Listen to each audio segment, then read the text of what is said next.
मेरा नाम मुस्कान है और मैं आपको ग्रामर पढ़ाने वाली हूँ। हिंदी ग्रामर बहुत सारे बच्चों को प्रॉब्लम होती है कि हिंदी ग्रामर समझ में नहीं आती है। वो मैं आप लोग को इतनी आसान भाषा में पढ़ाऊँगी कि आप लोग को समझ में जल्दी आ जाएगा और कॉन्सेप्ट क्लियर हो जाएगा। चलिए मैं स्टार्ट करती हूँ। देखिए, आप देख रहे होंगे इतने सारे चैप्टर्स है, वो सारे चैप्टर्स में बहुत ही ईज़िली तरीके से मैं आपको पढ़ाऊँगी और आपकी हेल्प करूँगी। फर्स्ट चैप्टर मैंने लिया है भाषा, जिसको हम लोग लैंग्वेज बोलते हैं, जो कि फर्स्ट चैप्टर होता है ग्रामर का। ये बुक मैंने ली है क्लास 5 की। क्लास 5 की बुक का मैंने फर्स्ट चैप्टर स्टार्ट किया है भाषा से। अगर आपको वीडियो अच्छी लगे तो आप कमेंट ज़रूर करना। Thank you guys. अब मैं स्टार्ट कर रही हूँ। भाषा यानी लैंग्वेज। देखिए, आप फिगर देख रहे होंगे, अध्यापक पढ़ा रहे हैं। फिगर में है जो ये टीचर पढ़ा रहे हैं बच्चों को, और संजीव ने खड़े होकर प्रश्न पूछा। जो स्टूडेंट है क्लास में, एक संजीव नाम का विद्यार्थी है, वो पूछ रहा है। अध्यापक ने उत्तर देकर उसने बैठने का संकेत दिया। जैसे ही वो प्रश्न पूछा तो टीचर क्या बोले, वो उत्तर दे दिए उस क्वेश्चन का और बोले बैठ जाओ। संकेत दिए। स्वामी नाथन को प्यास लगी थी। उसने जयश्री से संकेत करके पानी मांगा। जैसे कि क्लास में किसी को प्यास लगती है तो वो ज़रूरी नहीं है कि कोई मांग कर ही पी ले, कोई इशारा से भी मांग लेता है, क्योंकि क्लास में हल्ला ना हो, टीचर की डांट ना पड़े। तो उसे क्या बोलते हैं, संकेत से मांगना, यानी इशारा से मांगना। जैसे कि देखिए, जयश्री ने पानी पिला दिया। सुष्मिता वकील है, ये पुस्तक पढ़ रही है। ऐसे ऐसे हम लोग मतलब फिगर में जो देखने के लिए मिल रहा है वो लिखा हुआ है और मैंने आपको बताया है। अब इन वाक्यों में सभी कार्य के द्वारा हो रहे हैं। जैसे कि वाक्य में क्या क्या हो रहा है, पढ़ाना, पूछना, पढ़ना आदि कार्य द्वारा भाषा द्वारा हो रहे हैं। लैंग्वेज का ही ये सब पार्ट है और उसके द्वारा ये सब कार्य हो रहे हैं और इसके बारे में हम लोग पढ़ेंगे। जैसे भाषा कहते किसको है, व्हाट इज़ ए लैंग्वेज। तो मन की भावों और विचारों को एक दूसरे तक पहुंचाने का माध्यम भाषा कहलाता है। अगर हम किसी चीज़ को किसी से पूछना चाहते हैं, किसी को बताना चाहते हैं और हमें समझ में नहीं आ रहा है कि उसे किस तरीके से बोले, किस तरीके से समझाएं कि वो हमारी बात को समझ जाए, तो इस क्रिया को हम लोग भाषा कहते हैं। यानी जिस माध्यम से हम लोग अपना प्रॉब्लम बताते हैं और हम लोग को जिस माध्यम से वो लोग हम लोग को सॉल्यूशन देते हैं, उसे हम लोग भाषा कहते हैं। जैसे देखिए, संकेतों द्वारा भी अपनी बात कही और समझी जा सकती है। अगर मान लीजिए कि हम लोग अगर कोई आदमी है जो बोल नहीं पा रहा है, तो बोल नहीं पा रहा है तो उसके ऐसा थोड़ी है कि वो बोल नहीं पा रहा है तो उसके साथ प्रॉब्लम क्रिएट नहीं होती होगी। प्रॉब्लम क्रिएट होती है ना, लेकिन प्रॉब्लम क्रिएट वो किस तरीके से अपना प्रॉब्लम बताते हैं। जो बोल नहीं सकते हैं वो ऑलरेडी संकेत से बताते होंगे, इशारा करते होंगे, तभी ना सामने वाला समझेगा। तो हम लोग भाषा का यही एक रूप है कि संकेतों द्वारा भी हम अपना बात किसी से कह सकते हैं और कोई हमारी संकेतों द्वारा भी बात को समझ सकता है। इससे पूरी बात समझ ही नहीं जा सकती, लेकिन हाँ गाइस, बात ऐसा है कि हम लोग बोलते हैं तो स्पष्ट रूप से कोई समझ सकता है, लेकिन संकेत द्वारा सबकी क्षमता समझने की नहीं होती है कि सारे संकेत के द्वारा सारे बच्चे समझ जाएंगे, यानी अपोजिट साइड वाले समझ जाएंगे। भाषा के दो रूप होते हैं। जैसे देखिए, एक भाषा होता है मौखिक, एक होता है लिखित। लैंग्वेज दो टाइप के होते हैं, एक बोलते हैं हम लोग, एक लिखते हैं। तो उसके बारे में देखिए पढ़ेंगे। मौखिक भाषा क्या होती है। मौखिक भाषा द्वारा मन के भावों को बोलकर प्रकट किया जाता है। मौखिक यानी बोलकर, जो हम लोग किसी को बोलकर अपना प्रकट करते हैं और दूसरे उसे सुनकर समझते हैं, उसे क्या बोलते हैं, मौखिक भाषा। दीप्ति ने दुकान को सामान देने के लिए कहा।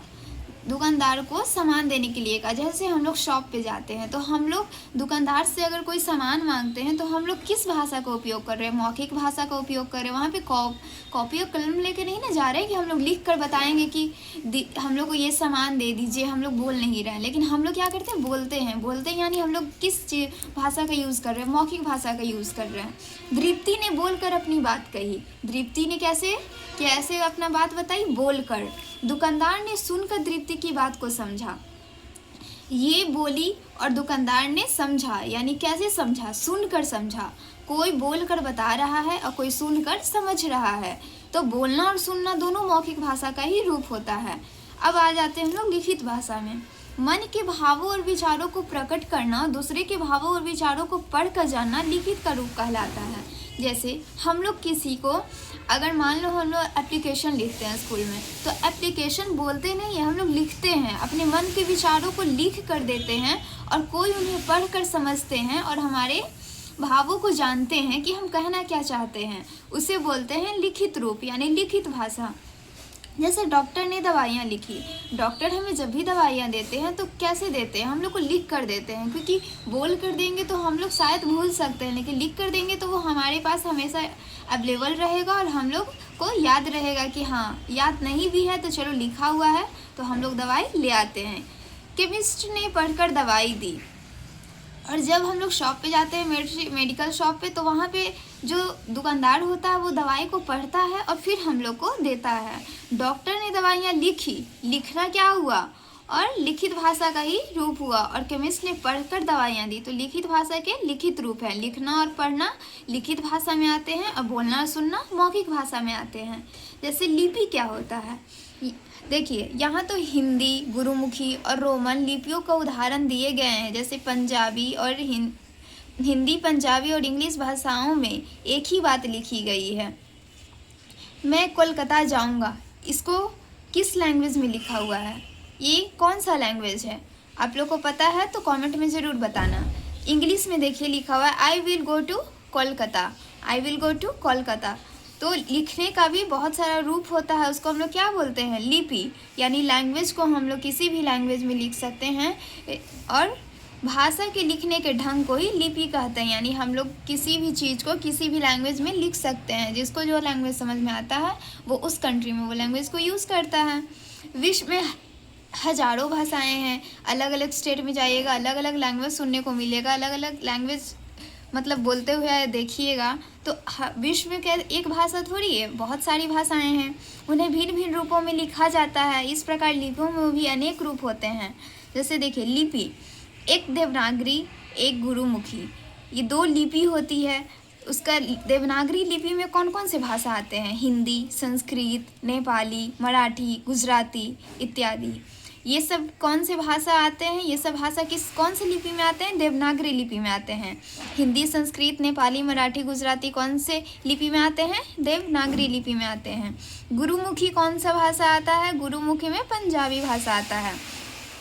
इंग्लिश भाषा में, इंग्लिश भाषा है गाइज, यहाँ पे प्रिंट गलत हो गया है। इंग्लिश क्या है, एक लैंग्वेज है, और लिपि हम लोग का रोमन है। रोमन भाषा का लिपि क्या होता है, इंग्लिश। अरबी भाषा का लिपि होता है उर्दू। बांग्ला भाषा का लिपि होता है बांग्ला। तो ये आप लोग याद कर लीजिएगा, ओके। चलिए अब हम लोग आते हैं, पहले कुछ सेंटेंस पढ़ते हैं। जरा इधर आओ, जरा इधर आइयो, आप कित्थे जाओगे, इसका उत्तर बताइए। 80 अमृतसर जाएंगे। ये वाक्य अशुद्ध हैं, इनके शुद्ध रूप देखिए, ऐसे बोला गया है तो वाक्य भी हम लोग को अटपटा टाइप का लग रहा है। अब इसको शुद्ध रूप में कैसे लिखेंगे, जैसे देखिए जरा इधर आओ, इसका उत्तर बताओ। तो ये क्या है, एक बोलने में भी लग रहा है कि हाँ बहुत अच्छी तरीके से बोला जा रहा है, यानी ये शुद्ध वाक्य को प्रदर्शित कर रहा है। आप कहाँ जाएंगे, हम अमृतसर जाएंगे। तो ये क्या है, बोलने में भी अच्छा लग रहा है और शुद्ध वाक्य का प्रदर्शित कर रहा है। इन वाक्यों के शुद्ध और इनके शुद्ध रूप का पता व्याकरण से चलता है। भाषा के शुद्ध रूप का ज्ञान कराने वाले शास्त्र को ही व्याकरण कहते हैं। जैसे हम लोग को शुद्ध और अशुद्ध कैसे पता चलेगा, जब हम लोग व्याकरण का अध्ययन करेंगे। व्याकरण का अध्ययन करेंगे तब हम लोग को शुद्ध और अशुद्ध शब्द में फ़र्क करना पता चल जाएगा। व्याकरण द्वारा शुद्ध लिखना, पढ़ना और बोलना आता है। व्याकरण ही हम लोग जानते हैं तो हम लोग को शुद्ध लिखना आता है, पढ़ना आता है और शुद्ध बोलना भी आ जाता है। यह जानिए, ये भी नोट्स है जो कि इस चैप्टर से रिलेटेड है। देखिए मैं ये भी आपको सॉल्व करा देती हूँ। भाषा मन के भावों और विचारों के आदान प्रदान का साधन है। भाषा क्या है, हमारे भावों के, मन के भावों और विचारों के आदान प्रदान का साधन है। यानी हम लोग भाषा, लैंग्वेज का यूज़ करके किसी को अपनी बात बोलते हैं। कोई हमारी बात सुनकर समझता है, कोई लिख कर देता है, कोई पढ़कर समझता है। तो ये सब भाषा के अंदर आता है। भाषा के दो रूप होता है, एक मौखिक एक लिखित। एक बोलकर हम लोग बोलते हैं किसी को तब कोई समझता है, एक लिख कर बोलते हैं तब कोई समझता है, लिख कर देते हैं तब कोई समझता है, यानी दो रूप होते हैं।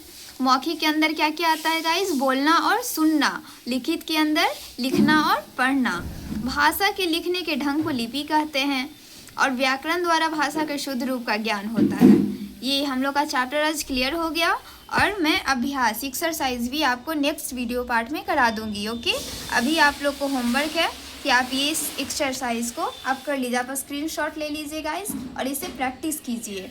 ओके, देखिए इन सब को प्रैक्टिस कीजिए और नहीं तो मैं आपको नेक्स्ट वीडियो में जब बताऊंगी कि इस सब को सॉल्व करा दूंगी। ओके गाइस, अगर आपको कोई प्रॉब्लम हो तो आप कमेंट ज़रूर कीजिएगा, मैं उसे में इम्प्रूवमेंट करूँगी।